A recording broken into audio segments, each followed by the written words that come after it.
Government Finance Committee will come to order. Thank you very much. I had to get my committee fixed for the week. So I didn't need one. excited I'd see you. At 6. How do you do? We've spent evenings and nights together, so what's it like first thing in the morning? I thought I should find that out before the interim starts. And today we have House File 863 before us, but Representative Winkler and Simon are trying to get through the tunnel. And so they are held up. But Mr. Goldsmith has consented to give us the walkthrough on the bill. 2 amendments were submitted as requested by the time period that Ms. Conley set out, and that is 863A10 and A63A8.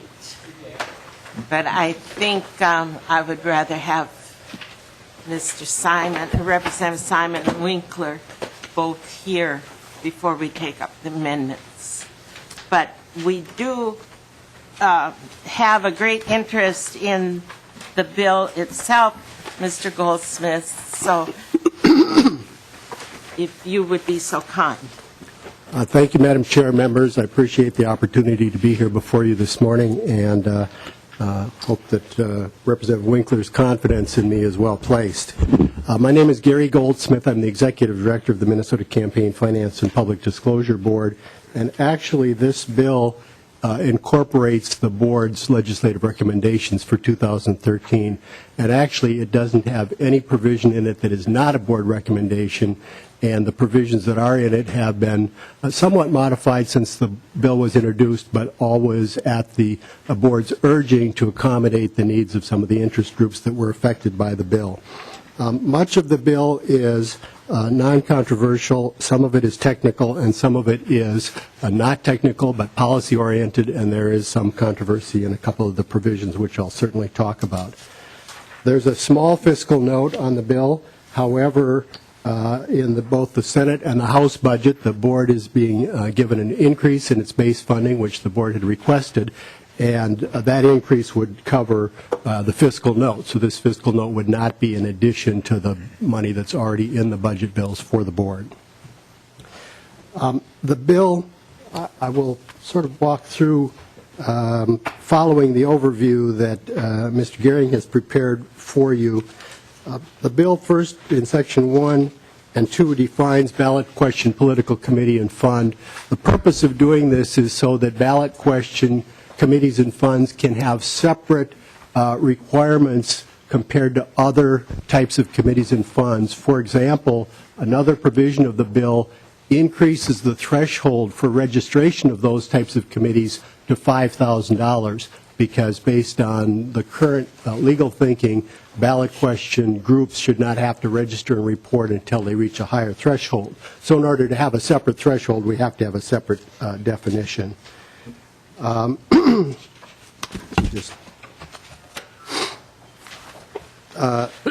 Section 3 is a technical change correcting an internal reference. Section 4 slightly modifies the definition of contribution, but not in any way that will change the way Chapter 10A has been administered. We've always treated a transfer from an association to its political fund the same as a contribution for disclosure purposes. This simply makes it clear that that's what we should be doing, and the board's been doing that for the 35 years it's been in existence. Section 5 is the first section that is to some extent controversial, and there is at least one group that has some concern about this section. The phrase expressly advocating is used only one place in Chapter 10A, and that's in the definition of independent expenditure. An independent expenditure is an expenditure expressly advocating the election or defeat of a clearly identified candidate. However, that phrase expressly advocating is not defined in Chapter 10A, and up to this point, the board has not undertaken to define that through the administrative rulemaking process. Rather, the board recommends that the legislature undertake that definition. I distributed to most of you a letter, and I've met with some of you to talk about this particular issue. Minnesota's law came into effect just after the Buckley versus Vallejo case in the early 70s, when the court said that express advocacy probably required the use of words like vote for, vote against, and so on, the so-called magic words. The law changed after that based on Supreme Court holdings, and the court subsequently concluded you don't need those magic words before you can require disclosure of speech related to elections. If the speech is subject to no other interpretation at all, no other reasonable interpretation than as advocacy, you can still require disclosure.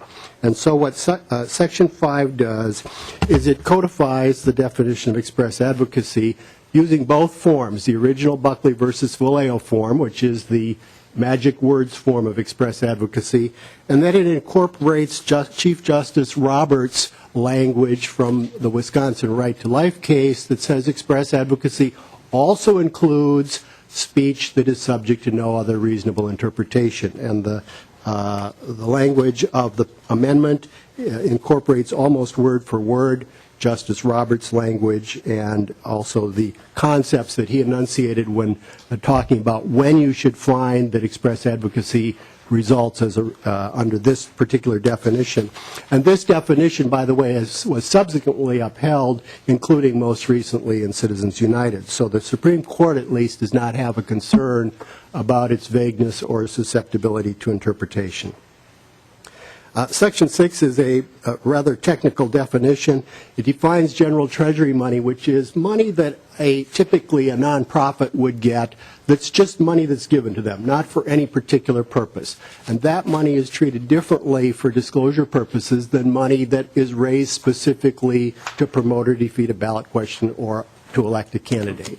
And so we define that so that we can put different disclosure provisions on that type of money, which are less stringent than the disclosure that would be required of money that's specifically raised to influence elections. Section 7 is a technical definition. The word person is used many places in the statute. We've reviewed the whole statute, and in almost every place it means both an individual or an association or any other kind of entity. So person now will be clearly meant to identify virtually anybody or anything, as opposed to individual, which means just a human being. Section 8 is a technical change. Political committee has always been interpreted to mean money that is used to influence one or more than one candidate. Most political committees influence many candidates or several candidates. And a political fund, Section 9, again, a technical definition. A political fund actually isn't an entity. It isn't something. It's a pool of money. However, in the statute and in our common vernacular, we often talk about a political fund as if it was an entity. And so this, the last sentence in Section 9, which is on page 3, line 27, simply says that when we say political fund, we don't mean some separate entity from the association. We're just talking about this pool of money. Section 10 is one of several sections which include 11 and 12, which somewhat expand the board's jurisdiction. And these provisions were included in the 2010 legislation, which stalled for other reasons, but were not opposed by anybody to my knowledge at that time. They would add 3 provisions that are in Chapter 211B to the board's jurisdiction only with respect to those candidates and committees that are already under the board's jurisdiction through Chapter 10A. And those provisions are, first of all, the provision that requires a disclaimer that says prepared and paid for by. The board already has the disclaimer provision relating to independent expenditures. Another provision would be the use of legal uses of campaign money. The board has the provision that governs legal use of money for non-campaign disbursements, but not the provision that governs legal use of money for campaign purposes. And the third provision would be the application of the corporate contribution prohibition to the extent that it still exists, which is it still does exist for direct contributions, though not independent expenditures. The reason the board asked in 2010 and asks again for jurisdiction over these provisions, there are actually a couple of reasons. First of all, these are important provisions that govern how candidate campaigns, political committees, and parties operate. Chapter 211B does not have any kind of agency like the board that has jurisdiction over it for the purpose of answering questions, interpreting it, issuing advisory opinions. Your only option when you have a problem with 211B is to file a complaint or respond to a complaint that was filed with the Office of Administrative Hearings, or if you're really lucky, you might find an opinion from that body that already exists that might shed some light on your subject. However, the OAH doesn't issue advisory opinions, do administrative rulemaking, or even answer questions. So we get those questions, and the problem is we try to answer them. We point people to the right statute. We tell them how Chapter 10A would work in that situation, and then we say, but whatever I tell you, and I get the questions mostly, whatever I tell you is not authoritative, and you need to seek your own legal advice. So we believe that's a disservice to the committees that are required to comply with those provisions. And because we're already trying to answer the questions to the extent that we can, it would be more beneficial to the regulated communities if we had the legal authority to do that. Secondly, these are three provisions that relate very closely either to finance or to provisions the board already administers, like the independent expenditure disclaimer provision. So they're not something that's new to us. We have no interest in taking over Chapter 211B. Much of it relates to access to buildings, placement of signs, false campaign advertising. Those are things that the board does not have expertise in and would not be interested in taking over. But these three things are financially related and important. And so the provisions that I mentioned, sections 10, 11, and 12, add those to our investigative authority, to our advisory opinion-making authority, and to our violations enforcement. There's another provision in section 12, beginning at line 5.1 on page 5, and this is a new authority for the board, and this has gone, of course, through the Judiciary Committee. This bill has been through several committees already. Occasionally, and by that I mean once or twice a year, we find a committee that apparently has disposed of its money in a way that either it cannot account for or that appears to be improper under Chapter 211B. Typically, it will be a candidate whose committee has terminated, they're not going to be active anymore, and they've used the money for what appears to be personal purposes. Other times we've actually found cases of embezzlement. And of course we want the owner of that money to take action to get it back, but in some cases that doesn't or can't happen.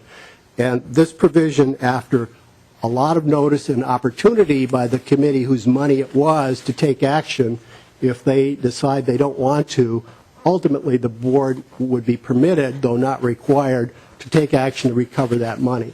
But if it did so, the board would get back only its cost of filing fees, cost of depositions, and service of process. The Attorney General's office would recover its costs of prosecuting the matter, and then the balance would go back to the rightful owner of that money originally, unless it was a candidate who took the money of his or her own committee, in which case the money would go to the public subsidy program. Now, I haven't had anybody complain about this, but it seemed to my board that when we see these cases and we realize that no one is doing anything about them, even though they're few and far between, there ought to be at least the threat that some agency is going to come after you to get that money back if you've misused it. Moving on to page 6, line 14, this provision is a corollary to a provision that's in Chapter 211B. It just says that because certain provisions, both under 211B and 10A, are subject to criminal prosecution. This provision, like the one in 211B, would prohibit a city or county attorney from bringing that prosecution until the board has completed its investigation. So it provides a level of protection for committees that county attorneys or city attorneys can't be out there simply starting to prosecute without having gone through a board process first.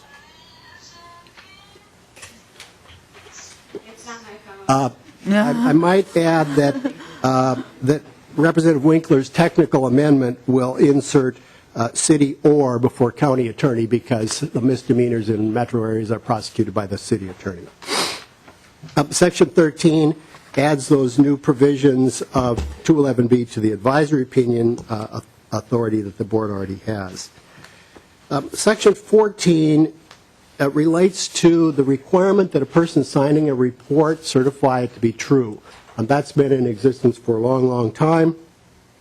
The problem that we encountered a year ago is that in some cases someone else will prepare the report and put it in front of the treasurer to sign. The person who prepared the report may know that it's incomplete. In fact, in one investigation did know that it was incomplete, put it in front of the treasurer who signed it, and a complaint was filed which we investigated. The treasurer didn't know that the report was incorrect, so there was no violation on the part of the treasurer, but there was no recourse against the person who prepared the report knowing it was incorrect. And so this provision would add a clause that says the individual who knowingly provides to the treasurer a false report with the intent that the treasurer rely on it is also going to be subject to civil penalties and possible prosecution as a gross misdemeanor, which is the current language of the statute for the treasurer. Section 15 is similar, only the treasurer has record-keeping responsibility under the statute, and this would add a record-keeping responsibility to a person who was delegated by and accepted that delegation of responsibility for record-keeping. So this would be like a finance director of a state party unit or some similar position that is formally charged with keeping records. Also, there's no penalty for failing to keep records, none at all, other than a criminal penalty, which never gets imposed. And so this provision would add a civil penalty for the failure to keep records. I might note that on line 8.6, a knowing violation, the line says, is a gross misdemeanor. That's a continuation of existing language, except Representative Winkler's amendment will strike the word gross. That was an error. Under the existing statute, it's a misdemeanor, and the board did not intend to change that. The next several sections increase registration thresholds. Registration thresholds have not been increased for a long, long time. I think there were some adjustments early on, but not in the last 20 years or so. And so for a regular campaign committee, the person would no longer have to register until they've raised $750 instead of just $100. This is consistent with what's already done at the local level. They don't have to register or actually file a report until they've raised $750. This will permit, for example, somebody to seek the endorsement at a convention and spend a little bit of money and not have to register with the board when they do that. Section 17 it relates to, and I need a moment to review this to make sure I get it right. This relates to a regular political committee and fund, one that can make contributions to candidates and party units. They also are raised to $750. Section 18 raises independent expenditure committee filing thresholds to $1,500 and ballot question thresholds to $5,000. The reason for the high amount for ballot questions is the general consensus of the court, although there's no Supreme Court opinion, but the general consensus is that when you're talking about a ballot question, the state's interest in seeing who's influencing that is less than with a candidate committee, for example, because once the question is over, there's no candidate left to influence. So if you spend $5,000 on a ballot question, there's nobody going to be left out there that might owe you the favor of easier access or anything like that. These provisions are sort of proactive to protect Minnesota's statute and make it more constitutionally solid, prevent it from constitutional challenge in the future. Mr. Goldsmith, excuse me. For the single committee and the changes from 100 to 750 in 16 and 17, and then up to 1,500 in 18, that's just for political committees? Section 16 would be candidate committees. So they go to 750. Okay. Section 17 would be regular political committees, your PACs that we all know that, unions have them, interest groups have them, lots of independent ones exist. Section 18 would be the political committee that only makes independent expenditures, so they're not giving to candidates or party units. They would go to 1,500, and 18 also includes those that only make ballot question expenditures. They would go to 5,000. But that would exclude local ballots and local education questions? Correct. Chapter 10A does not in any way involve local candidates or committees. That's 211A, and that would stay the way it is. And they don't actually register, but they do have reporting requirements. And then for 16 and Section 16 and 17, is that just a one-time registration? Right. You register when you meet the threshold, and that happens once. Moving on to Section 19, this relates to commingling, and what it actually does is creates an exception, or it makes it clear that associations that have political funds, which is just this account that they use for their political spending, they don't have to have a separate checking account. That's pretty clear from case law now. It's also the board policy, but this makes it clear that they can use their same account as their main association account to do their political spending, and that would not constitute commingling, so it's a protection from them. Section 20 adds ballot question political committees to the same provisions that independent expenditure committees already have.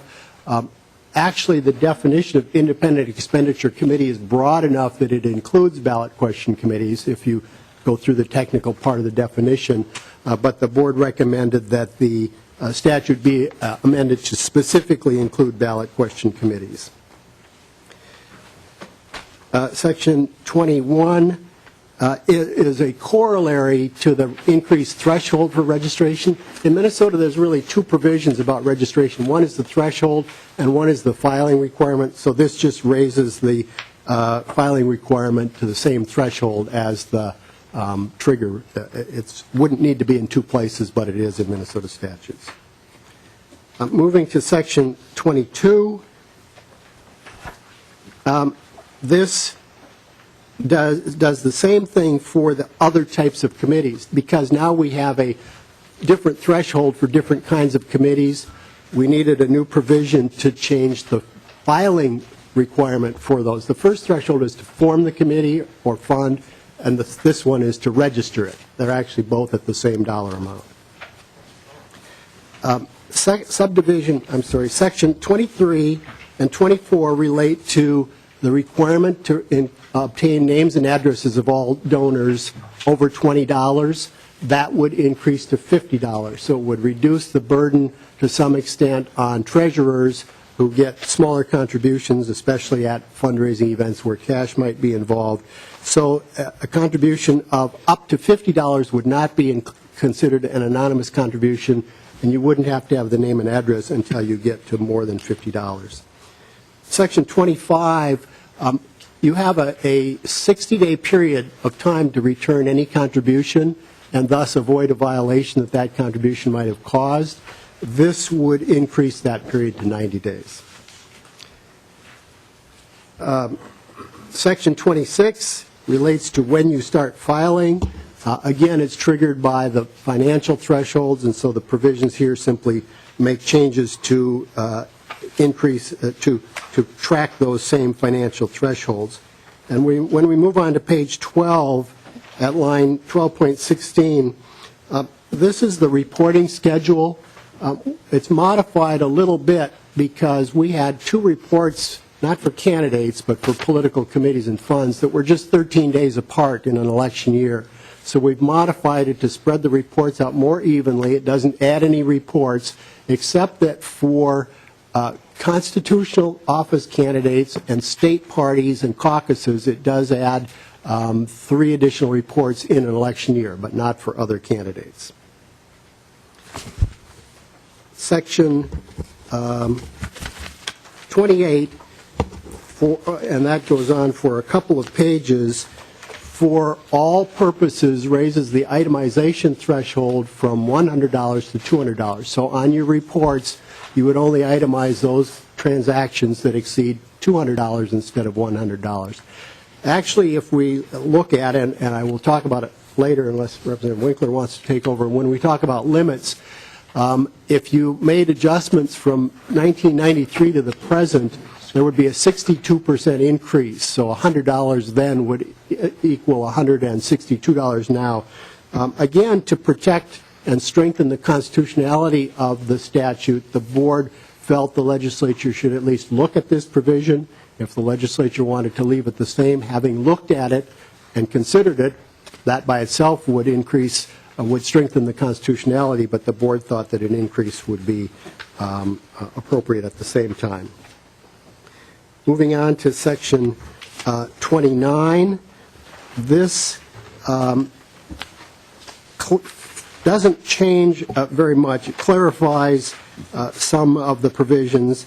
It does change the threshold for the 24-hour notice for candidate committees by reducing the percentage to 50% of the election cycle limit. That's because the limit is going up a lot if this bill is adopted, and so the threshold should drop to keep it sort of where the same threshold is now. It also exempts a couple of groups from these reports that are required now to file 24-hour notice reports. Ballot question committees wouldn't be required to file them because the pre-primary election really isn't particularly relevant, so they wouldn't have to file the pre-primary report. And a person who loses the primary wouldn't have to file 24-hour notices before the general election because they're not going to be on the general election ballot. Section 30 relates to a person who makes expenditures just from their own money, and that increases the reporting threshold the same as it would have been increased for various political entities doing the same type of expenditure. Sections 31 and 32 are parallel. These two sections implement the settlement agreement in the recent case of MCCL versus the Campaign Finance Board, actually versus, I think the caption is Weiner now, Deanna Weiner. The resolution of that case, which challenged many parts of Minnesota's law, was that we can no longer require a political fund to file a statement saying we didn't have any activity if they didn't have any activity. We can't do that. And so this says specifically in Section 32, if a political fund has no activity, they don't have to do anything.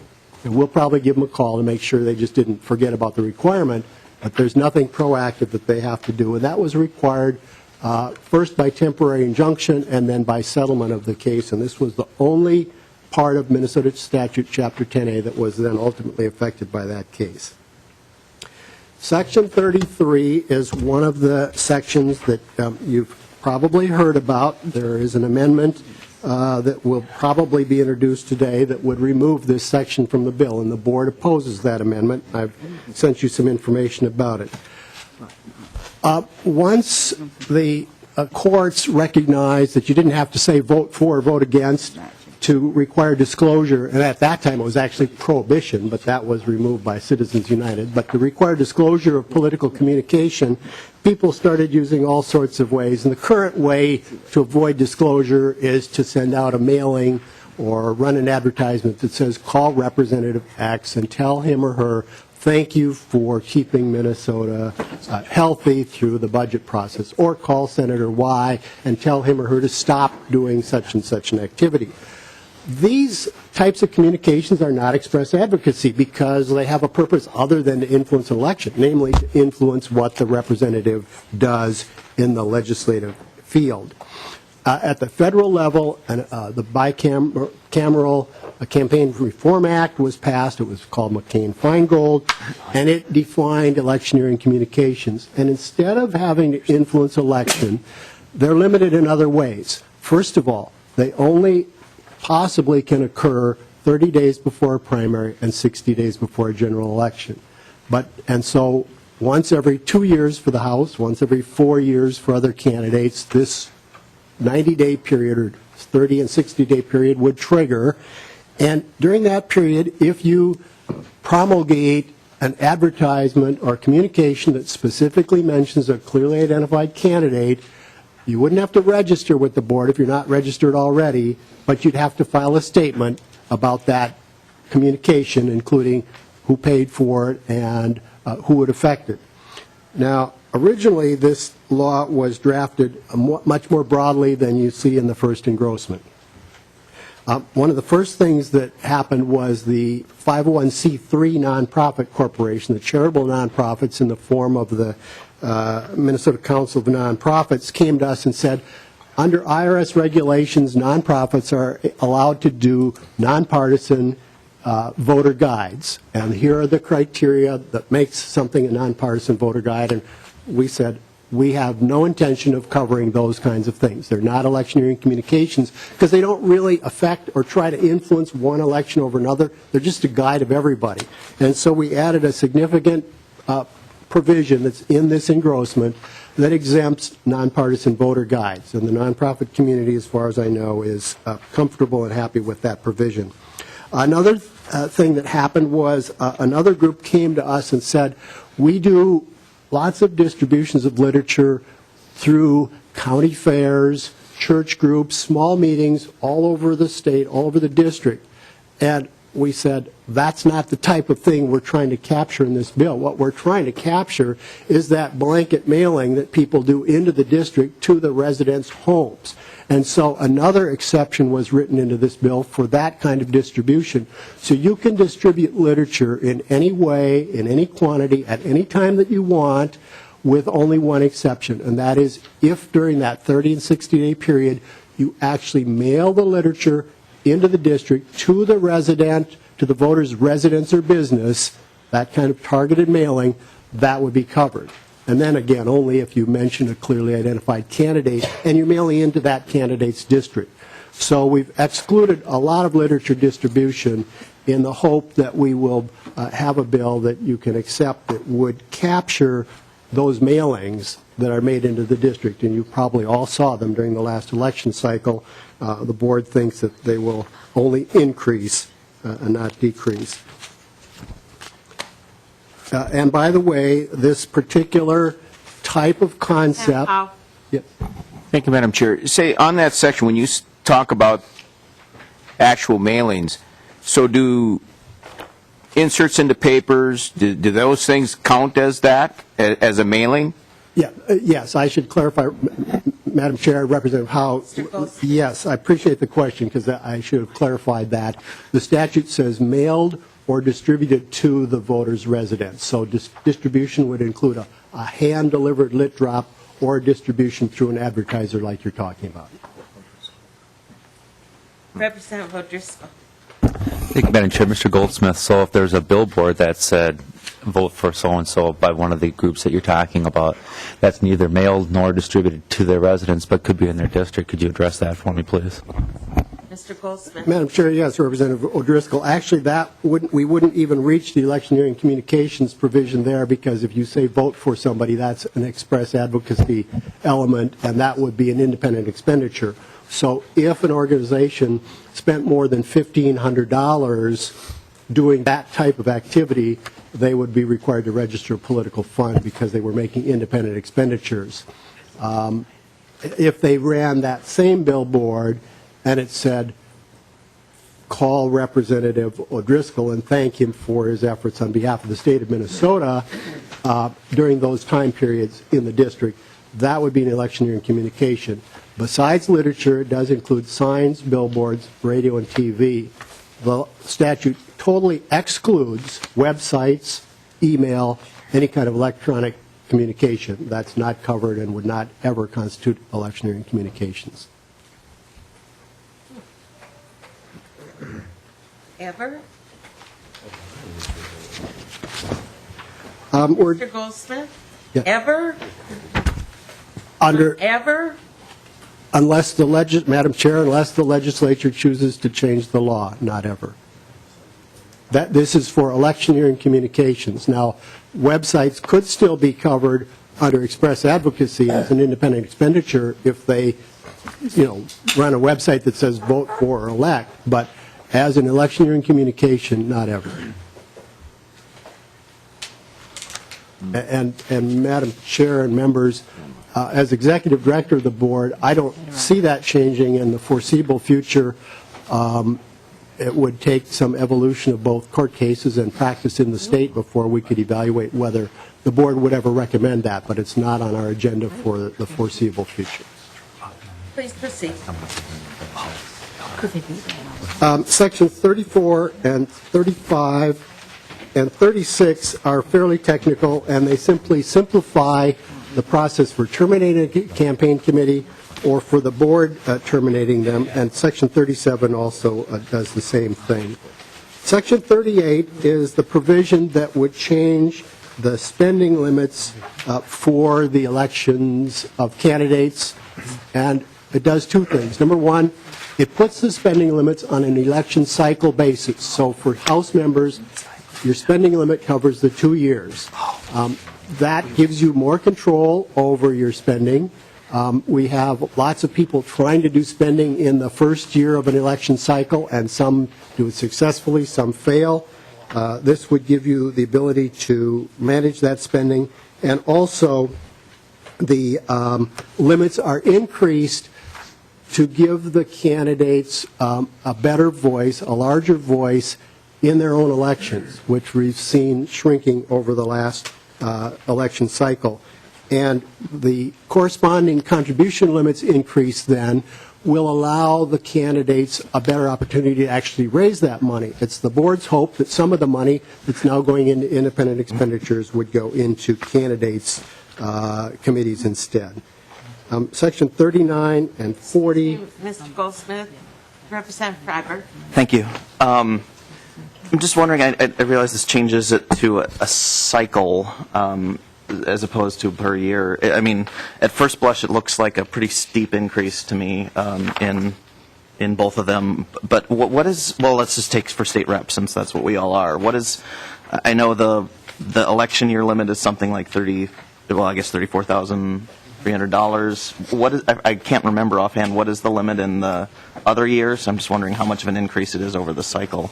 Mr. Goldsmith. Madam Chair and Representative Freiberg, it's 20% of the limit, so about $7,000, so we're at a little over 40.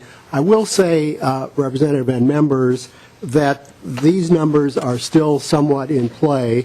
They're different in the Senate, and they will likely be resolved either in on the floor or in conference committee. So I urge all of you to communicate with Representative Winkler on the numbers that you think are appropriate for the final bill. Representative Freiberg.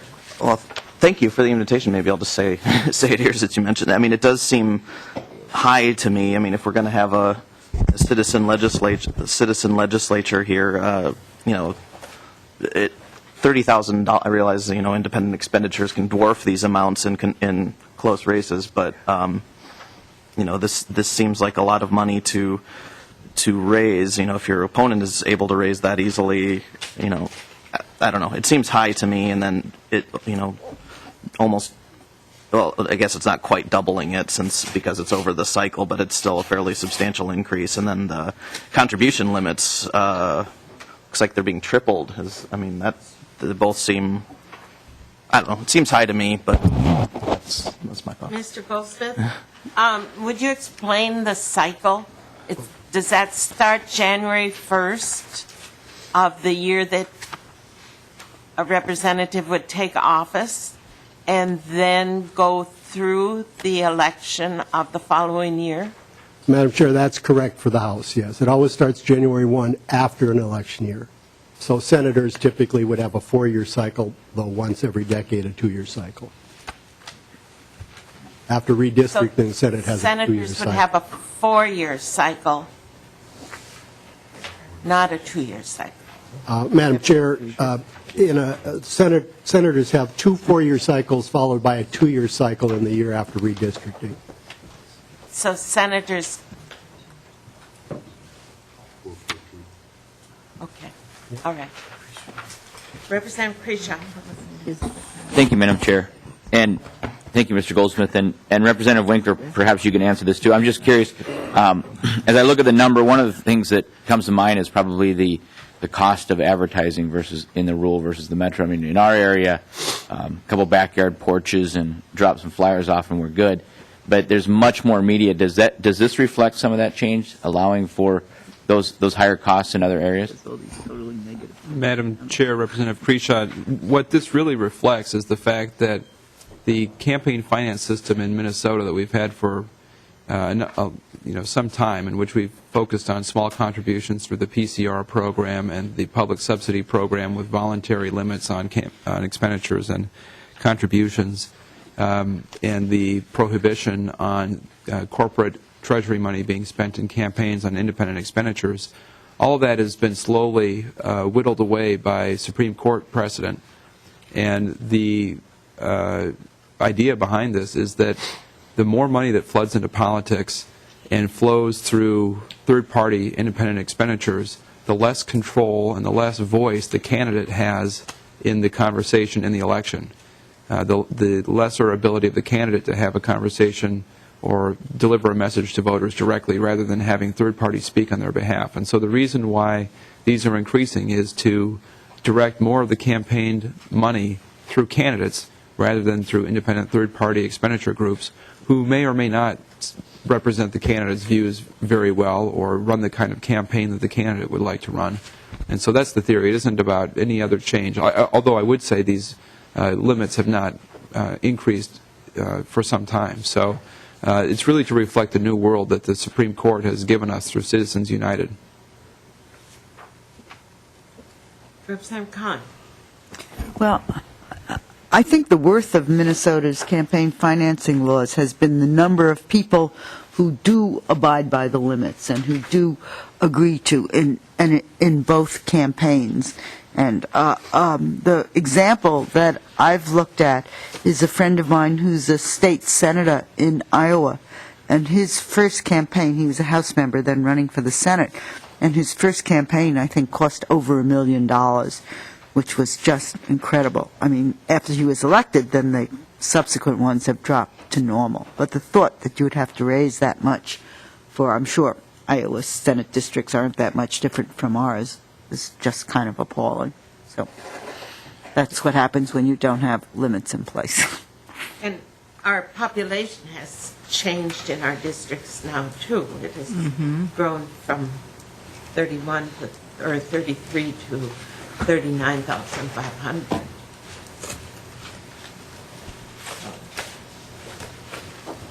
Proceed. Members and Madam Chair, just to make you completely aware, the board doesn't advocate for any particular number. The board put out some numbers to get the conversation started. Now that the conversation started, it's completely up to you where the numbers end up, and the board doesn't have any position on those numbers. Having said that, the contribution limits are covered in Section 43. As I mentioned, they've not been increased since 1993. Just an inflationary increase would have resulted in a 62% increase, although the board has recommended something higher than that. The only other provision in the bill that is somewhat substantive is Section 46. This relates to, Section 48. This relates to how associations report the use of their general treasury money when they use it for political purposes.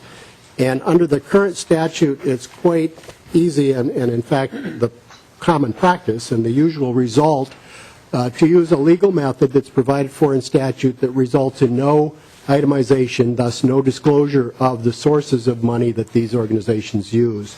The change in the bill would be to eliminate what we call a pick and choose method. There's already a proration method in the statute and that would be the method people would need to use. So if a corporation spends 10% of its money on independent expenditures, it would attribute 10% of each donation to that purpose.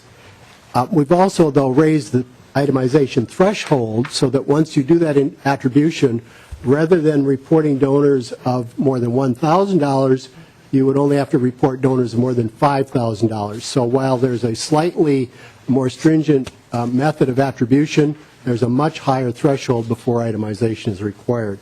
I think the remaining provisions are basically technical, but I, and of course Representative Winkler, would be happy to respond to any questions.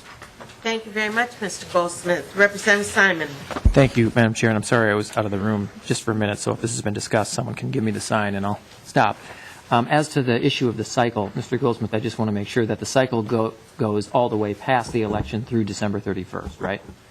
Madam Chair, Representative Simon, that's correct. Okay. And then, Madam Chair, I made the second question, or really more of a comment, and I do appreciate Representative Freiberg's comment earlier about raising the cost of elections for a citizen legislature. I'm sensitive to that. On the other hand, as the board said, I think in its analysis when it met in February, these limits haven't been raised in a very long time. And I think we've struck the right balance in Minnesota over the years. I have friends in Virginia, for example, where their state assembly races, the equivalent of our House, pretty much the same population, cost routinely $100,000, $120,000, $150,000. We don't want that. This seems to be at least moving in the right direction. And then in terms of independent expenditures, since those have swamped candidate spending, I mean, we all know, you've looked at colleagues of ours, whether it's 2010, 2012, the dear departed colleagues of ours in either cycle, and you look at the amount of spending by outside groups, it's almost gotten to the point now where if you look at a pie chart of money spent in an election, something we can all name the elections, this cycle and last, the candidate spending is a smaller piece, a much smaller piece of the pie than the outside spending. The candidates themselves are almost side players in their own elections. And so this, I think, will help a little bit. And then the other issue, too, is that there's at least some evidence, more than speculation, that if we raise the limits, it might, at the margins, just at the margins, I'm not naive about this, but I don't think I am, at the margins, help trim a little bit some of the outside spending. And I say that because there are donors out there who say, I would love to give to Representative X, but she's already reached the max, so I'm going to give it to Citizens for blah, blah, blah. Or I'd love to give to Senator Y, but I can't, so I'm going to give to this outside group. Again, I'm not naive. We're still going to have oceans of outside spending, and I don't know what to quite do about that. But at the margins, at least, it might have that effect. So that's why I think an increase, a pretty good increase is probably in order. Representative Winkler, welcome. Thank you, Madam Chair. Is the bill before the committee? Representative Simon. Madam Chair, I will move that House File 863 be recommended to pass and re-refer to the Committee on Ways and Means. All in favor of the Simon motion signify by saying aye. Aye. Opposed? Motion is adopted. Yes, Representative Winkler. Motion is before us, or the bill is before us. Thank you, Madam Chair. I'm not sure if the A10 and the A8 amendments are in conflict with each other. If one is adopted, whether the page and line changes would disrupt it. So I guess I would leave it to, I have the A10. Right. I don't, the A8 is not my amendment, so I guess we can see what happens. They are, the way I read it and went through, in most cases, it is not in conflict. Is that right, Representative, or Mr. Gary? Madam Chair, Mr. Gary. Madam Chair, yes, that's correct. So you could do both amendments and it would work fine. Representative Simon. Madam Chair, I'll move the A10 amendment. Representative Simon moves adoption of the A10 amendment. Are there any questions? Representative Winkler, do you want to go through that? Madam Chair, members of the committee, A10 amendment is really just a technical updates that Mr. Goldsmith has suggested. I'm not sure that it's really, there's nothing substantive in it. Correct. On page 7, Representative Winkler, line 21, you want the violation to be a gross misdemeanor? It says it's a gross misdemeanor. Oh. Oh, that's not part of the amendment. I'm sorry. But you want that to be gross misdemeanor? Madam Chair, there is another version of this amendment that I winnowed down that would have made that a misdemeanor instead of a gross misdemeanor, but that was taken out, so, and Mr. Goldsmith is emphatically answering a question. Mr. Goldsmith?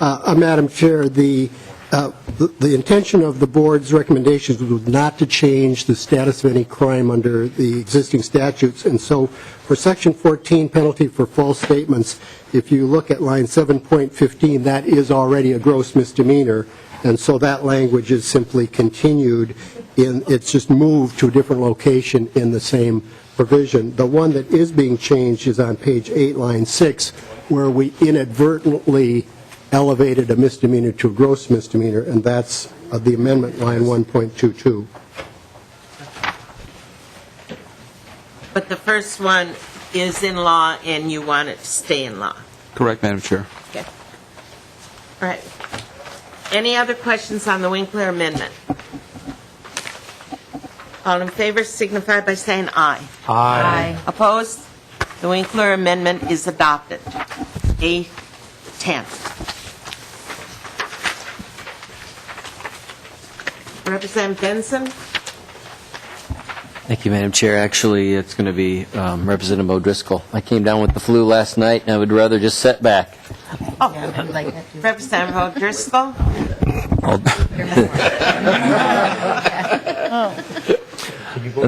Thank you, Madam Chair. I hope you're not disappointed that I was the relief pitcher here this morning on this particular amendment, that Representative I Benson. did wonder when you and Representative Simon left the room and what was going on, but now I know. Madam Chair, before I offer the amendment, I just want to make a clarification. We did move the bill and not pass the bill. I just want to make sure, because I kind of getting some people looking around the room and on the committee and stuff saying they thought we passed the bill instead of moved the bill before the committee. So maybe we want to make some kind of belt and suspenders process so that we don't have any technical issues.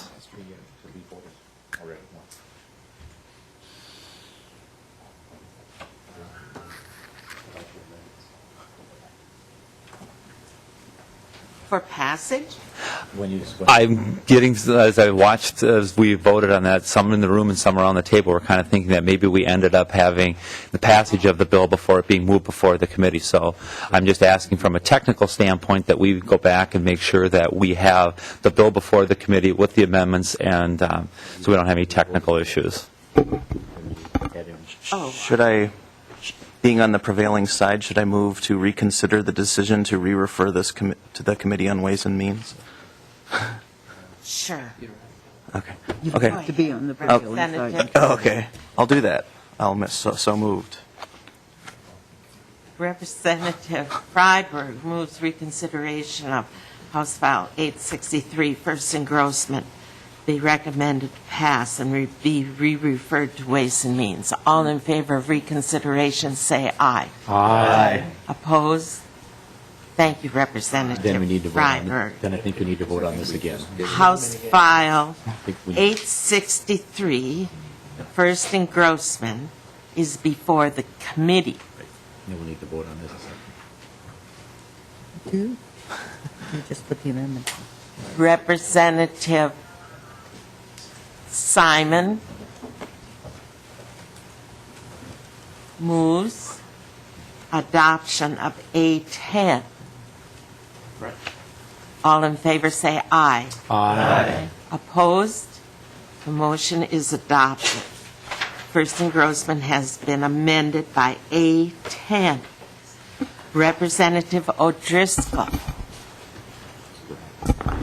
Thank you, Madam Chair.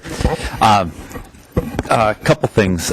Number one, with the A8 amendment, I first of all would like to have a roll call on this, The A8 amendment, I think, will take what's a good bill and make this able to pass bipartisanly through the legislature, which is something that the governor has suggested we need to have all along. And Representative Simon and Representative Winkler and myself all sat on the Elections Committee, and we've worked very, very diligently to try to put together bills that deal with elections and campaigns and things through that committee that would be bipartisan in nature, so that we could move them through the House and the Senate and get governor's signature on those. In an attempt to try to get the great, I think we may need to step back and do the good. And the A8 amendment simply preserves organizations and groups' rights of free association and the ability to communicate with those members of those associations, whichever they may be, to be able to keep their members informed and, yes, perhaps even influence members' votes on particular candidates. Members and citizens in this country for a long time have had the ability to have free association, and this, in my opinion, would be a curbing of a First Amendment right, which would lead us to a constitutional challenge to this provision, and the state would needlessly have to spend money at this point to defend a law that would no doubt be ruled unconstitutional or at least litigated if not found unconstitutional or modified in some way. And so my hope is that we would be able to go ahead with the A8 amendment and delete that language that would limit that free association of people with organizations that may want to influence or inform people about the outcomes of elections and how they may want to vote. My fear is that we will not have bipartisan support if we do not have that. And I've been hearing anecdotally from various groups and both sides of that issue that people aren't happy with it. Some have become more public with that, some are less public with that. But again, if you think about people having the right to free association within organizations and the ability to collectively get their voice out there, then you think that the A8 amendment is going to be a good thing. And so with that, Madam Chair, again, I request a roll call. First, you want adoption. Madam Chair, I think Representative Driscoll would like to speak of technicalities, right? With that as the setup, then, Madam Speaker, Madam Chair, I'd like to move the A8 amendment for adoption. And I'd also like a roll call on that, please, in case I'm not clear with that. And Representative Winkler. Thank you, Madam Chair. And members of the committee, I oppose the A8 amendment. Just by way of a little bit of background, I understand that the MCCL is concerned about this electioneering communications section in particular. And as Mr. Goldsmith noted, although he didn't mention their organization in particular, they were the ones raising concerns about county fairs, et cetera. And so language was included in the bill earlier in the committee process to prohibit or to not require disclosure of who's paying for that type of communication with voters. Subsequently, at the direction of the chair, I met personally and spent some time exchanging language and conversation with leadership of the MCCL and offered to put language in the bill that would exempt all communications with members from the requirement that they disclose who is paying for the communication. And I think the fair statement would be that we have a philosophical disagreement about the nature of campaign finance regulation. And so the offer was made, it wasn't accepted, and we are before us today on a bill that I think does two very simple things. It increases the expenditure and contribution limits for candidates, and it increases the amount of disclosure that third-party independent expenditure groups have to comply with in order to spend money to influence elections. That is exactly the world of campaign finance that the Supreme Court has handed to us. They basically say that we have to have fewer restrictions, but we can have more disclosure. This bill represents more disclosure in the A8 amendment, both on the electioneering communications as well as requirements for disclosing some of the larger donors that these that the independent expenditure funding organizations have. This would significantly undermine the disclosure requirements in the bill. This does nothing to do with the right of free association. at all. And you, Representative O'Driscoll, stated that if we adopt this, maybe there wouldn't be a constitutional challenge. Well, when we passed the law in 2010, almost unanimously, at the legislature signed by Governor Pawlenty, that required corporations to disclose when they spend money in campaigns, that was challenged on constitutional grounds as well. It had nothing to do with electioneering communications. It had nothing to do with the specific mission of the MCCL, but they were the lead plaintiff in challenging the constitutionality of a disclosure law, which was specifically noted as being permissible by the Supreme Court opinion. So I don't think that adopting this amendment clears this of constitutional challenge. I think that is likely under any scenario. I think it significantly undermines the disclosure elements of this bill, and I oppose it and would ask the members to vote no. Any further discussion? Representative Purcell. Thank you, Madam Chair. Representative Winkler, I just want to make sure I understand what we're talking about. And you mentioned county fairs, and I heard some other discussion earlier about literature that may go out, and we've all seen it, to call so-and-so and tell them this. It sounds like advocacy, but so what does this amendment do that you're opposing? How's that going to change it? Representative Winkler. The bill, as amended, as it's before the committee, requires organizations that spend money on mail and, I guess, newspaper inserts, but whatever form, if they're directly sending communications to voters or dropping them at their door, if they're spending money to influence the voter's opinion of a candidate or of a elected official, or to try to persuade that elected official to vote a particular way, the bill, as it stands today, requires them to disclose who's paying for the communications, prepared and paid for by, and then they have to go to the campaign finance board, register, they have to list donors, etc. That's what the bill is today. This amendment would take out the requirement that communication that they're sending out would have to disclose the donors. So it doesn't prohibit the communication. It merely eliminates the requirement that they have to say who's paying for it. And the specific type of communication we're talking about are those things that say, call Representative Purcell and thank him for being a great advocate for for Bemidji and our businesses here, something like that. Or it could say something else. But that's the kind of communication we're talking about narrowly in this amendment, as it relates to your question. Representative Purcell. Thank you, Madam Chair. So if I was fortunate enough to have the Chamber of Commerce or somebody say something like that about me up my way, that then they would have to put on there paid for by the Bemidji Chamber of Commerce, whatever. Madam Chair, Representative Purcell, that's correct. I'm struggling with why anybody wouldn't want to say who they are, I guess. So, okay. Madam Chair, Representative Purcell, they have to do that, and they have to file with the Campaign Finance Board the people who are funding their advocacy work. All right, thank you.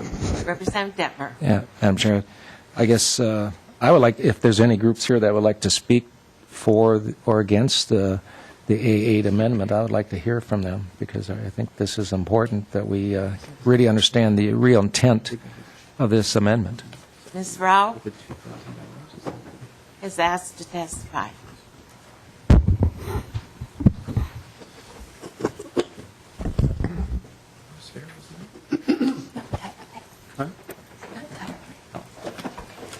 Ms. Rao.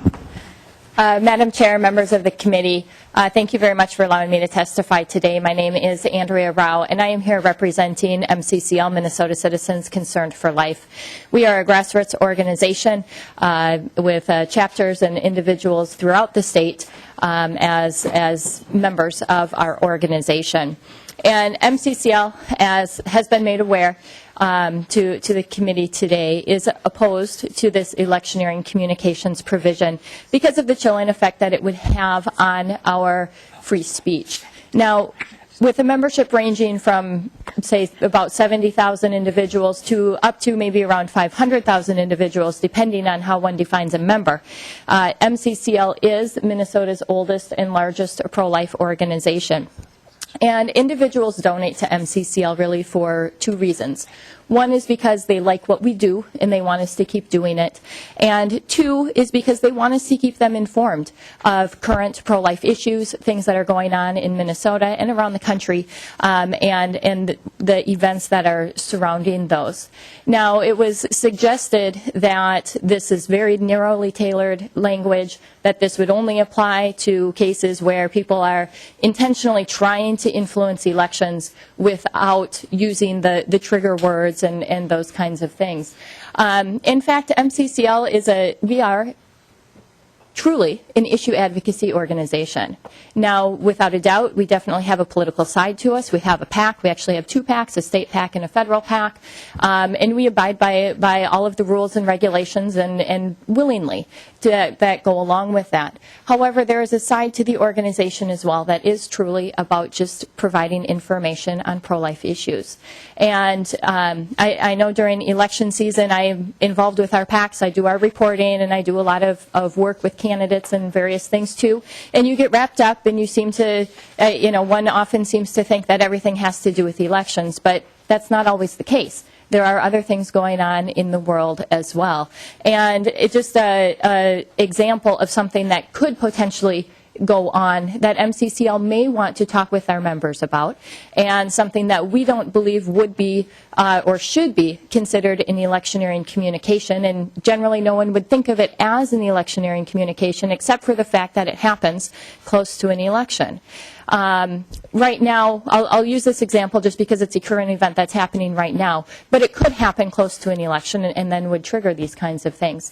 Many of you may be familiar with a very high-profile case that's happening in Pennsylvania right now. There was an abortionist who is on trial, and the trial has been going on for weeks, and he is charged with murdering 4 live-born infants as well as 1 mother. And this is, an issue that is very important to individuals who are pro-life. An example of things that we see happening. And we hope that those kinds of things never happen in Minnesota. But if that were to happen in Minnesota, that is certainly something that we think that the people of Minnesota should know about. It's definitely something that our members who pay us, who give us money to keep them informed on pro-life issues would want to know about.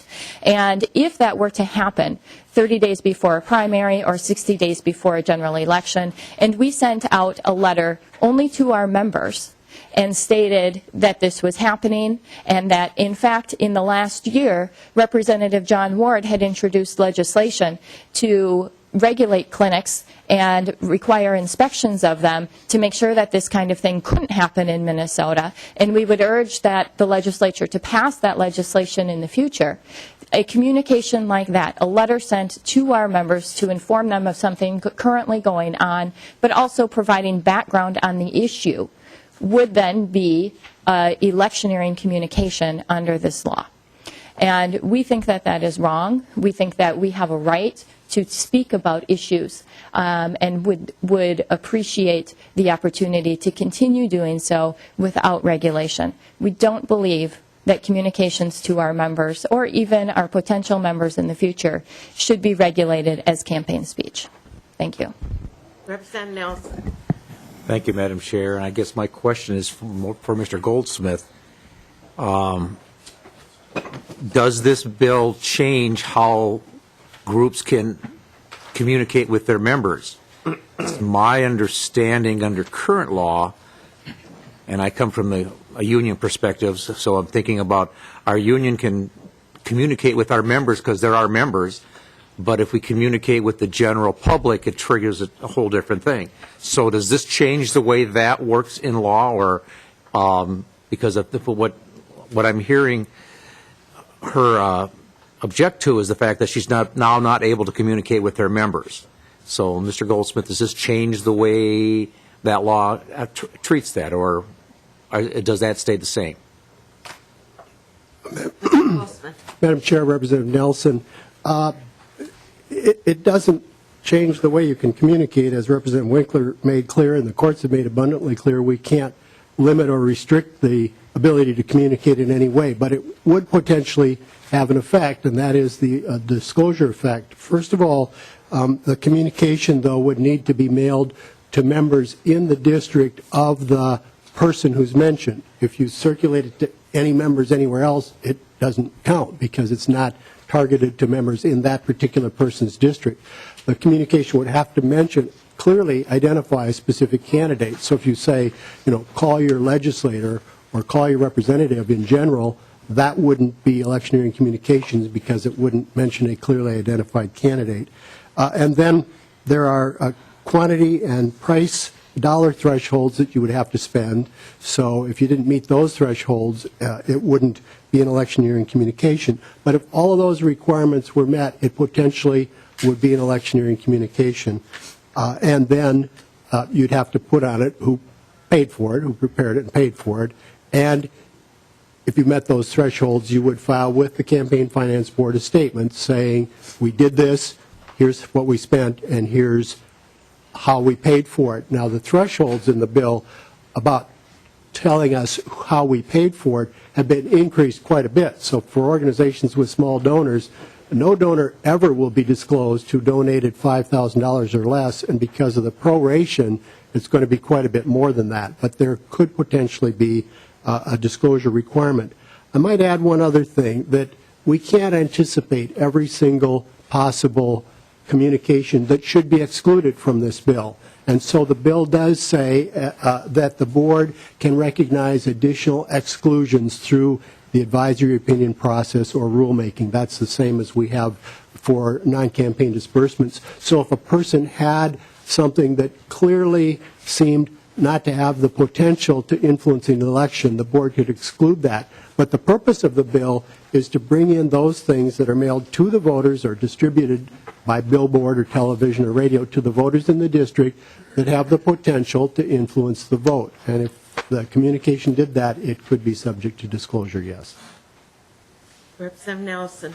So, Mr. Goldsmith, so a communication about information, for the example that was given about the case that's happening in Pennsylvania, but sending it to the members in that district or across the state would not trigger, because it's not saying do support or don't support or contact. If it's just saying this is what's happening, that would not be included under electioneering. It would not have to be reported. Madam Chair, Representative Nelson, in the example that was given by Ms. Rao, she indicated that the letter would say legislator X introduced a bill in the last session that would regulate this particular type of conduct. So there would be the name of a specifically identified candidate included. If it were mailed to that candidate's district, then it would be electioneering communications subject to reporting if it met all the other thresholds. Madam Chair, I'd just like to add, and that has to be 60 days in the 60 days before the election in order to count. So the scenario would be there's an issue ongoing, and you think it's important to send out a mailer to people in a district in September or October of an election year that specifically mentions that candidate's name and specifically mentions a particular issue, and that it wasn't done for the purposes of influencing the election. But in such a scenario, they still would only need to disclose people who, at a minimum, gave $5,000 to pay for that mailing. Representative Nelson. So, Madam Chair and Mr. Goldsmith, so if it does not include a candidate's name, but is purely informational about an issue, it would not have to be disclosed, or it would not have to have their name, their disclosure on it. Madam Chair, Representative Nelson, absolutely correct. Representative Purcell. Thank you, Madam Chair. Just for Representative Winkler or the testifier, but everybody's treated equal here under the bill. I mean, we aren't singling out any entity. Everybody's treated the same. Madam Chair, Representative Purcell, that's absolutely correct. Thank you. Representative Detman.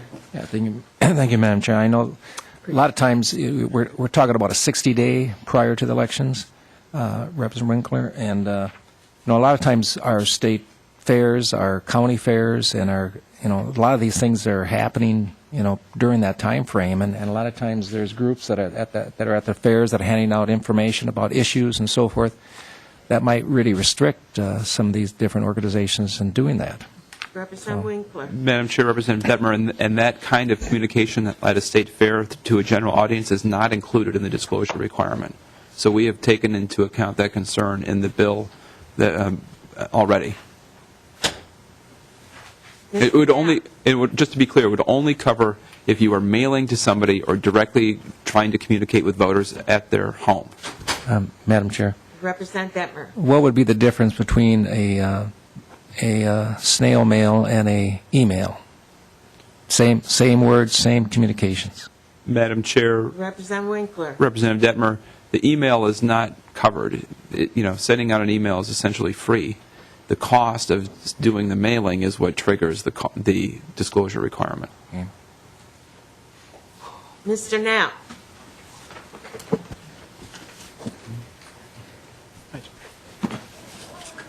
Thank you, Madam Chair, members of the committee, Representative Winkler. My name is John Knapp. I'm an attorney at the Winston Weinstein Law Firm in Minneapolis, and I'm representing today the Coalition of Minnesota Businesses. The Coalition of Minnesota Businesses is a lobbying organization registered with the Campaign Finance Board as a lobbyist principal. First of all, I'd like to say that there are many things in the bill that we do support. The modernization and updating that's contained in the bill. We support, I think, the spending limits and contribution limit increases that Representative Winkler and Representative Simon spoke to make a lot of sense for the reasons that they articulated. And I'd also like to say that the Campaign Finance Board has been very open with us from the beginning, even prior to the start of the legislative session, and in sharing the language that is in this bill. However, there are two issues in the bill that are addressed by Representative O'Driscoll's amendment that we haven't been able to come to an understanding with the board regarding. And the first is Section 5, the definition of express advocacy. And it's at the bottom of page 2. And the first clause of the definition of express advocacy is express advocacy means a communication that clearly identifies a candidate and uses words or phrases of express advocacy. Those words or phrases of express advocacy would be things like vote for, vote against, elect, defeat. And this, in effect, is existing Minnesota law. This is the standard that the Campaign Finance Board currently applies in determining whether or not political speech is the type of advocacy that should be regulated under our campaign finance laws. The additional language, though, that's added at the top of page 3 is, in effect, a new standard in Minnesota law. And that standard is a communication when taken as a whole and with limited reference to external events, such as the proximity to the election, is susceptible of no interpretation by a reasonable person other than as advocating the election or defeat of one or more clearly identified candidates.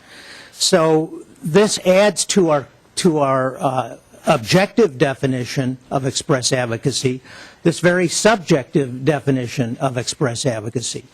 We know if we use words like vote for, vote against, that's going to be express advocacy. But we add this new clause that lets the Campaign Finance Board determine whether or not specific speech is express advocacy. And from a corporate point of view, the concern relates not only to how Chapter 10A is administered, but also to Minnesota Statutes 211B.15, which prohibits any corporate expenditure to promote the election or defeat of a candidate. And part of our concern is that with this enlarged definition, we're creating a very subjective standard for whether or not a communication promotes the election or defeat of a candidate. And the concern is that it's going to deter speech that would otherwise occur. Section 211B.15 is a criminal statute. If a corporation or a corporate official expends money to promote election or defeat of a candidate, they have committed a crime that's punishable by up to 5 years in jail. And the corporation is subject to being dissolved under Minnesota law. That corporation can no longer exist. So we think that the standard that is added here is, although as Mr. Goldsmith explained, it may be allowed by Supreme Court precedent, it's certainly not required, and we think it's a route that constrains political speech that this legislature should not go down. I'd also just like a word on the electioneering communications point that Ms. Rao talked about.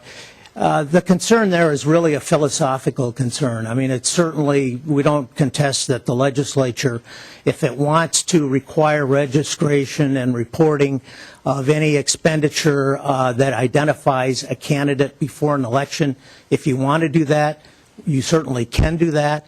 We just question whether or not that's a wise decision in the overall context of free political speech and free political debate. What you're saying now, if you pass this electioneering communication provision, is any communication that mentions a candidate 60 days before an election and spends money to do that, and the person that does that is not registered with the Campaign Finance Board, they're now going to have to file a registration statement giving information regarding that expenditure. 60 days is a long time. 30 days before a primary we think is a long time. Maybe some period before a general election or a primary is reasonable. We think 60 days and 30 days is too long a period of time. So thank you, Madam Chair, Representative Winkler. Mr. Knapp, is the Coalition of Minnesota Businesses registered with the Campaign Finance Board? The Coalition of Minnesota Businesses is registered as a lobbyist principal. The Coalition of Minnesota Businesses Political Action Committee is a separate organization, but that organization is also registered with the Campaign Finance Board as a political committee. And is this a lot of businesses? It is. It's actually the Coalition of Minnesota Businesses is a coalition of trade associations. So it would be, for example, the Minnesota Retailers, the Minnesota Chamber of Commerce, the Minnesota Realtors Association, a number of different business-oriented trade associations. Thank you. Representative O'Driscoll. Well, thank you, Madam Chair. And I was wondering if maybe Representative Winkler and Mr. Goldsmith could answer a couple questions for me. That's why I'm here, Representative O'Driscoll. Well, I appreciate that. But Mr. Goldsmith was joining you, so I was just giving him the courtesy of coming to the table. Explain to me how, if a group that promotes sunshiny days, and that's what they're advocating for, and there are two candidates that are running, one who likes stormy days over sunshiny days, could that group that likes sunshiny days send out a communication that says, candidate X likes sunshiny days, candidate B likes stormy days, and just have that out as an information piece? And would that be considered influencing the election, or is that an education piece about the positions that candidates have? Madam Chair, Representative O'Driscoll, Winkler. Mr. Goldsmith can walk you through the details of how this is done, but we do have an exemption for nonpartisan voter guides and things of that nature built into this, so that we are not, so that we are not prohibiting the League of Women Voters from putting out a field guide to candidates, or the Star Tribune, or whomever else would do this. Representative O'Driscoll. Thank you, Madam Chair. And then again, back to the idea of emails. You had suggested, Representative Winkler, that there is no cost to the email. Well, there's a cost to having the system in which you're generating that email on, and some subscriber fees perhaps to be on a network to be able to distribute those. So those would be costs, would they not, that you would end up having? It's just the picking and choosing. Mailing seems to be, or inserts in the newspaper seems to meet a higher threshold than the devices that might be used to communicate in a modern society using technology. Representative Winkler. Madam Chair, Representative O'Driscoll, the comment about emails being free is my comment. I think the board's position is that they don't.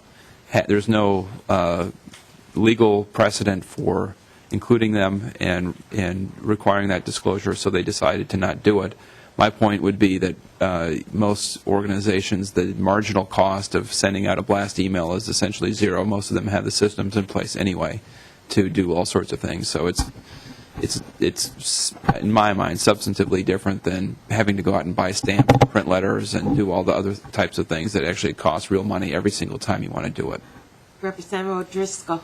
Well, Representative Winkler, I think it's still real money when you have to buy the hardware and the other kinds of things that you would need to disseminate that. And in a society where printed materials are less frequent, I don't know if your bill is going to, and my amendment would say it's dealer's choice, if you will, on how they want to communicate, but you're excluding on electronic communication, where any organization this day and age, whether it's a business or whether it's a consumer group or whoever, asks for both a physical address and an electronic address on which to get a hold of people. So any group that wanted to continue to do emails would be able to do that, and would be able to put candidates' positions, names, and be involved in electioneering communication. But yet you're just going to limit it if they choose to or want to use a different method of marketing their message, that they would be confined because they chose to use a printed form versus an electronic form. Am I understanding that correctly? Representative Winkler. Madam Chair, Representative O'Driscoll, I think you have the facts correct. I'm not sure that your characterization of those facts reflects an accurate understanding of it, but I think all the more reason why the A8 amendment is not needed, because there are plenty of other forms of communication that are not regulated because they are, it really costs no marginal money to send out an email once you've already had the sunk cost in there. It's just, we have a little different point of view, but I think it makes the A8 amendment less necessary because your point is there are plenty of electronic alternatives. I agree, and they're really don't cost much, so the groups that oppose this, it seems to me, could just use those if this is their major concern. Thank you, Madam Chair. Well, Representative Winkler, anybody who's involved in business and marketing and trying to reach a broad audience knows you need to have multiple ways of doing that. And some of that's electronic and some of that's printed. That's why we still have newspapers. You can subscribe to a newspaper online. It's the individual's preference and choice.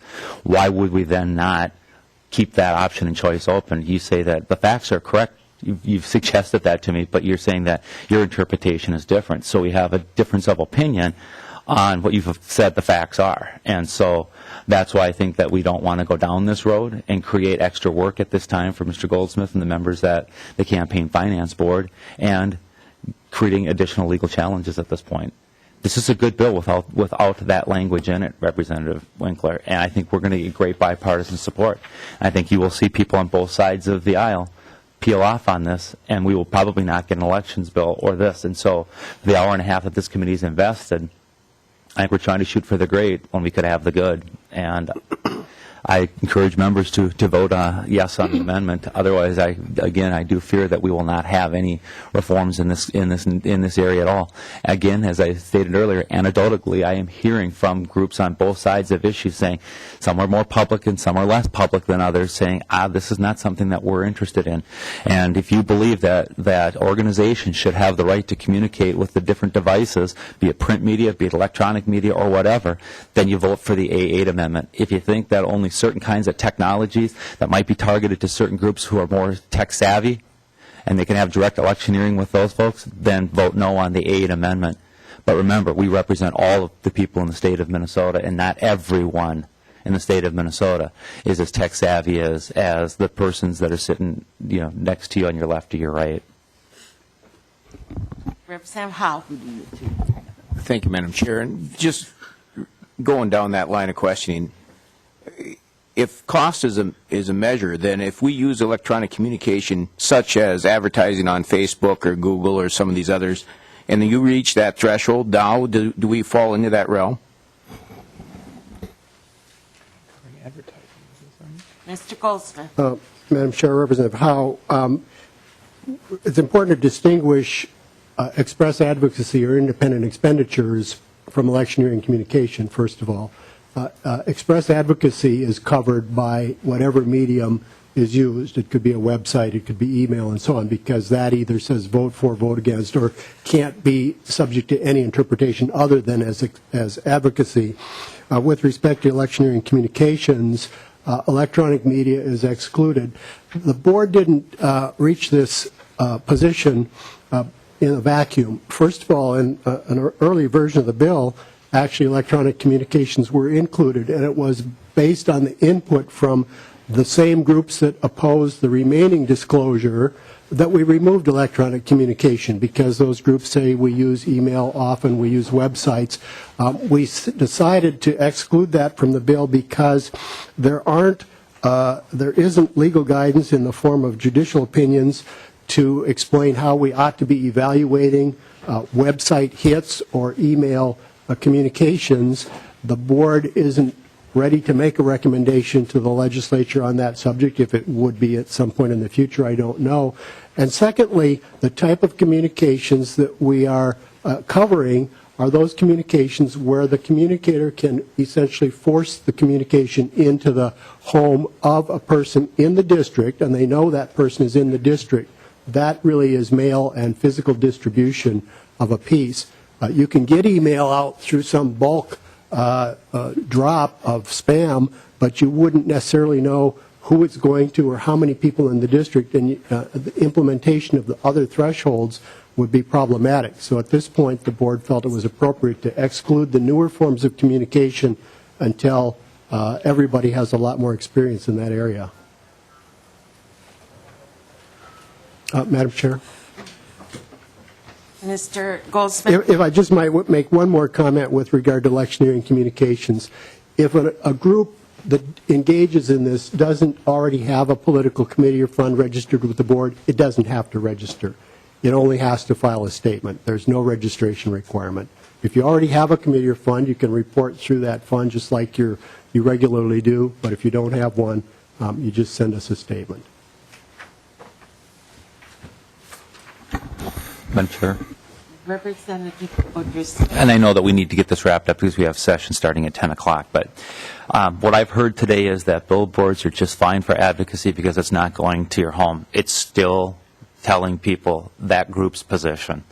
Electronic communications are exempt when you could send it hard mail or you could send it soft mail through the email. It's still trying to influence the outcome. Why is it that? Because of the cost, we're saying that printed media and printed mediums are going to be treated separately or differently in this. That just does not, maybe we have to step back and look at that. That's all I'm saying is let's get this right. Instead of trying to shoot for the great, let's go for the good and try to figure this out in the interim so that early next year the legislature could look at something that we have a better comfort level with. Because, again, I fear that we will not, if this amendment does not go on and the language stays in there, I do not believe that you're going to have a bipartisanly supported bill that the governor is going to sign. And that is, again, from what I'm gathering from both sides of the political aisle. Representative Leidiger. I was just going to make one final comment. And I think that you folks know from working with me that I'm very much a public policy person. And that's where I'm speaking firmly from on this, that we want to have good public policy. And I don't know if we're there yet. Representative Leidiger. Thank you, Madam Chair. I just want to make a very quick comment. This is a huge bill. I mean, there's a lot of changes on this. And Mr. Goldsmith's gone through a lot of meat here, and it is a bipartisan bill. If we can bring this amendment on it, I think you'll get a unanimous vote if we can do that. And I think people really need to realize that. Members need to realize that all this work can become a bill if we tack on this amendment. That's all I want to say. Madam Chair, well, I can wait for a wrap. I thought Winkler. maybe we were done, but Take your last shot. Madam Chair, members, there really, I don't believe, is a sound public policy reason to oppose the bill in its current form. If people are sending out communications in order to name a candidate and talk about an issue, it isn't so unreasonable that they would have to disclose anybody who gave at least $5,000 to pay for that type of communication. It applies to all groups evenly, and the statement about cost was my statement. It was not the Campaign Finance Board statement. Their statement was it's not practical at this time for them to regulate the cost of electronic advocacy in this form because there is no legal guidance on how to do it. It may be ripe to do it in the future, but for now, requiring more disclosure is a good thing. It applies evenly to everybody, and I think it is fully ready to go. As for the partisan nature of the vote, that is certainly up to you. I think requiring disclosure of who's paying for politics is not a partisan issue. Roll call on A8. Representative Simon? No. Representative Newton? No. Representative Detmer? Yes. Representative Benson? Yes. Representative Bernardi? No. Representative Dean? No. Representative Freiberg? No. Representative Howe? Yes. Representative Kahn? No. Representative Kreischa? Yes. Representative Leidiger? Yes. Representative Nelson? No. Representative O'Driscoll? Yes. Representative Purcell? No. Representative Swatsky? Yes. Representative Murphy? Yes.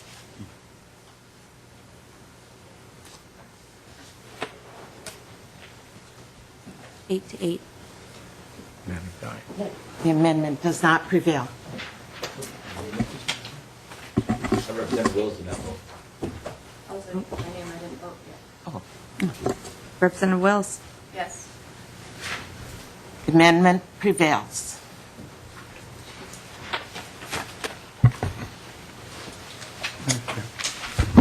Representative Newton. I know we've already taken a vote on this, but in essence, there are three forms of media, and we've not talked about broadcast media, which, like email, can also penetrate a certain area. And say you have a former mayor who goes on radio or TV and advocates for one individual or another, you still have the same sort of situation that you have with email. So I think we have to deal with the things that, and I know the vote has already been taken. Print media seems to be the easiest to deal with right now, but if you're going to look at it, you also have to look at broadcast media as well. Representative Winkler.